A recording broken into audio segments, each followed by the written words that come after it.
Well, my first school was in Alice Springs. I went to primary school in Alice Springs a crazy long time ago, and then I did high school in Perth and university in Perth, and I began life as a bookseller in Perth at the university bookshop, where I was trying to supplement my student life.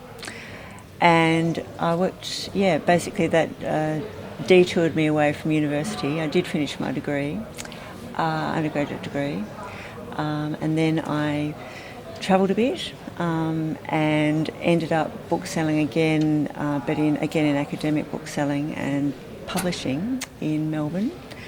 And then I fell into the really interesting side of the trade, which is of course the one we're celebrating over this 3 days, which is antiquarian bookselling. What is antiquarian? I still don't quite know. It's sort of old, it's sort of rare, it's sort of unusual, but it's a confraternity of people with amazing different expertises. And what was the other question?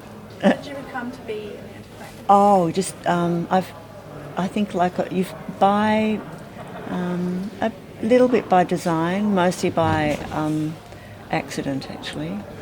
I first worked for Peter Arnold, an eminent Melbourne antiquarian bookseller, and he was foolish enough to advertise in The Age, a very old-fashioned thing to do. And I worked for him for a very long time, and he specialised in lots of things, but fine printed rare material, focused on Australia, white Australia, Indigenous Australia, a broad-ranging antiquarian dealer. And I learnt a little bit there, and then I was taken then to Sydney to work for one of Australia's preeminent dealers, Anne McCormick, Derek McDonald of Horden House, and I'm still with them. And COVID delivered many gifts, but one of which was the possibility to work remotely and be with my life partner, who was then based in Canberra. And I got then to work for Sally Burton at Asia Bookroom, who is, and basically working in areas that I know little about. I think that's one of the chief joys of antiquarian bookselling, is that you're always learning, and you're always, and if you're not, you can't be a real antiquarian, because there are always things you don't know.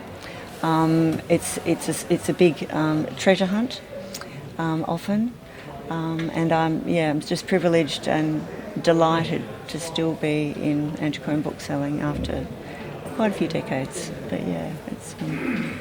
Tell us a little bit about Horden House. Tell us about Horden House. I think you'd really need to ask Anne and Derek about that. But it's a remarkable emporium and beautiful space. The current space is in a renovated warehouse in Surrey Hills in Sydney.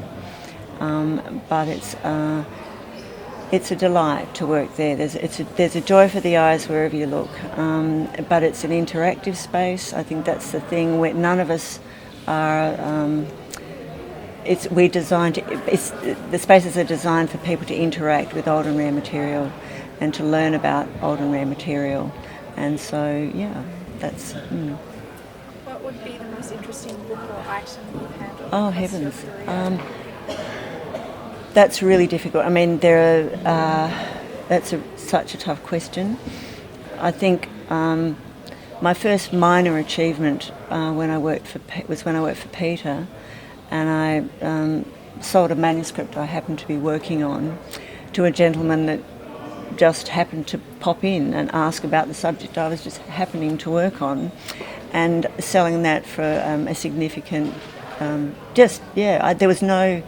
And I think that's the thing. Some of the best sales are happy engagements with people, because it is about communication.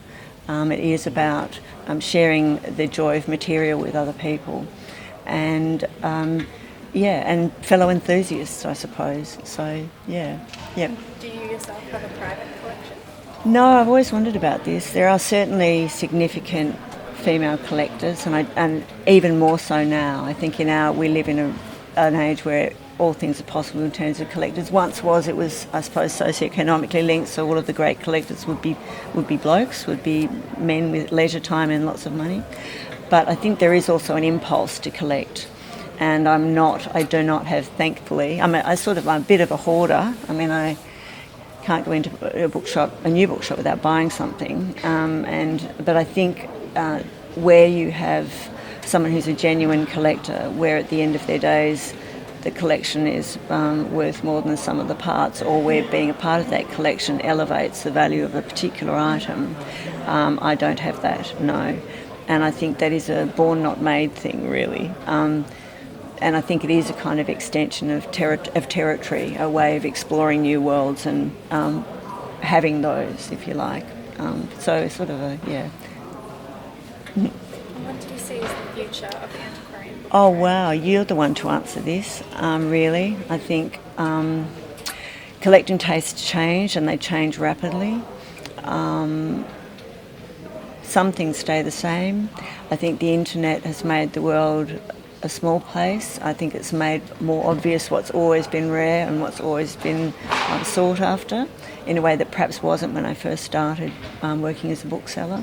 Or when I first started working as a bookseller, there was no internet. But I think now the chance to pursue your passions, things you're really keen on, and getting up to speed pretty quickly are as never before. I don't know. I don't know what the future holds. It's so exciting. The last 3 years has shown us that all is change, I suppose, and yet the delightful thing about this book fair was seeing inveterate collectors who I hadn't seen for 3 years, and often quite elderly, turn up in masks often, just doing what they do, pursuing their passion for old and rare books.